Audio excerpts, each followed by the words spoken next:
Guys আসসালামু আলাইকুম। আমরা সবাই জানি যে আজকে ক্লাব ফুটবলের সবচেয়ে জনপ্রিয় আসর, সবচেয়ে প্রতিযোগিতামূলক আসর ইংলিশ প্রিমিয়ার লিগের পর্দা নামতে যাচ্ছে।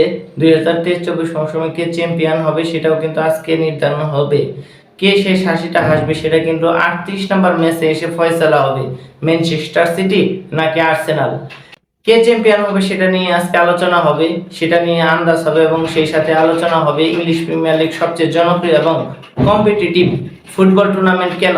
প্রথমে আসি কেন ইংলিশ প্রিমিয়ার লিগ সেরা এবং কম্পিটিটিভ। আসলে কেন সেরা না সেটা নিয়ে আপনারা যদি দিতে থাকে অবশ্যই কমেন্ট বক্সে আমাকে একটি যুক্তি দাঁড় করাবেন। আর ইংলিশ প্রিমিয়ার লিগ কেন সেরা সেই ক্ষেত্রে আমি আপনাকে একটা যুক্তি দিচ্ছি। দেখুন, আপনার পরিচিত কোনো লিগ আছে যে লিগে এখন পর্যন্ত টাইটেল সুরাহা হয়নি? অবশ্যই হয়ে গেছে। আচ্ছা, সব লিগ বাদ দিলাম, আমরা তো ক্লাব ফুটবলে ইউরোপিয়ান টপ 5 লিগকে ধরি। আচ্ছা, টপ 5 লিগের মধ্যে সবচেয়ে জনপ্রিয় মধ্যে কে পড়ে? English premier league. আমার মতে, এখন আপনার মতে যদি না হয় সেই যুক্তিতে আমি বলছি, আপনার মতে সবচেয়ে জনপ্রিয় কি? Spanish league. রিয়াল মাদ্রিদ কিন্তু কয়েক ম্যাচ হাতে রেখে জিতে গেছে। আপনি ধরবেন জার্মান লিগ অর্থাৎ বুন্দেসলিগা, বায়ার লেভারকুসেন কিন্তু বিশাল ব্যবধানে জিতে গেছে। আপনি কি সিরিয়া ধরবেন? সিরিয়াতে কিন্তু ইন্টার মিলান জিতে গেছে। আপনি আর কি ধরবেন? ফরাসি লিগ, প্যারিস সেন্ট জার্মাই বরাবরের মতো ডমিনেট করে কিন্তু সেটা জিতে গেছে। শুধু একমাত্র শেষ ম্যাচ পর্যন্ত অর্থাৎ 23-24 মৌসুমের টপ 5 লিগের মধ্যে 38 ম্যাচের খেলা হলো ইংলিশ প্রিমিয়ার লিগ। 38 ম্যাচ পর্যন্ত কিন্তু লিগ টাইটেল কে জিতবে সেটা নিয়ে গুঞ্জন হচ্ছে, সেটা নিয়ে আসতে হচ্ছে। তাহলে আপনার মতবাদ কি? আমার মতে ইংলিশ প্রিমিয়ার লিগ সবচেয়ে সেরা, ইংলিশ প্রিমিয়ার লিগ সবচেয়ে কম্পিটিটিভ টুর্নামেন্ট। ইংলিশ প্রিমিয়ার লিগের মতো কম্পিটিটিভ ফুটবল ক্লাব ফুটবলে আপনি হয়তো আর কোথাও খুঁজে পাবেন না। 2 নম্বরে সে এত শত কথা, এত শত কম্পিটিটিভ টুর্নামেন্ট, তাহলে কে জিততে যাচ্ছে 2023-24 মৌসুমে?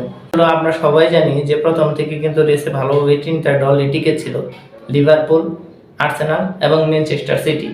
আনফরচুনেটলি কোনো একটা কারণে লিভারপুল কিন্তু টাইটেল রেস থেকে চলে গেছে।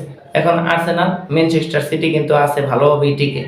এখন ম্যাচ আছে একটি করে, 37 ম্যাচ কিন্তু হয়ে গেছে। এর মধ্যে টপে আছে ম্যানচেস্টার সিটি, 2 নম্বরে আছে 86 পয়েন্ট নিয়ে আর্সেনাল। এখন আপনি বলবেন যে যদি ম্যানচেস্টার সিটি 88 পয়েন্ট থাকে তাহলে তো তারাই লিগ শিরোপা বা টাইটেল জিতে যাবে, কারণ ছোট দলের সাথে খেলা, তারা তো জিতেই যাবে। তাহলে তাদের 91 পয়েন্ট হয়ে গেলে আর্সেনাল কেমনে জিতে? আসলে ভাই, ফুটবলে এত কিছু বলা যায় না। কে জিতবে কে হারবে সেটাও কিন্তু বলা যায় না। যদি বলা যেত তাহলে এ পর্যন্ত আসতো না। হ্যাঁ, তাহলে আর্সেনাল কিভাবে জিতে? তাদেরও কিন্তু একটা হিসাব নিকাশ বা পরিসংখ্যান আছে। এখন আমি আপনাকে বলি, আর্সেনালের 37 ম্যাচে পয়েন্ট 86, সিটির 88। সিটি যদি আজকে আপনি ধরুন ড্র করে, হেরে যাওয়ার কথা বাদ দিলাম, সিটি যদি আজকে ড্র করে তাহলে সিটির পয়েন্ট হবে 89, ড্র করলে কিন্তু 1 পয়েন্ট পায়। এখন যদি ড্র করে তাহলে তাদের কিন্তু গোল ব্যবধান আগাবে না, অর্থাৎ 61-61 থাকবে। ড্র করলে তো তারা গোল দিলে আবার হজমও করবে, সেই ক্ষেত্রে কিন্তু তাদের গোল ব্যবধান আগাবে না।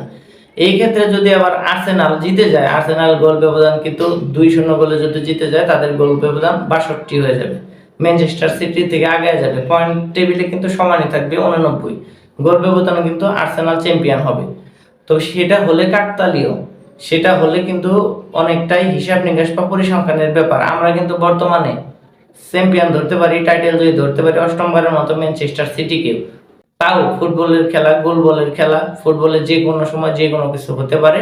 তো আশা করা যায় যে ম্যানচেস্টার সিটি 8মবারের মতো টাইটেল জয় করতে যাচ্ছে।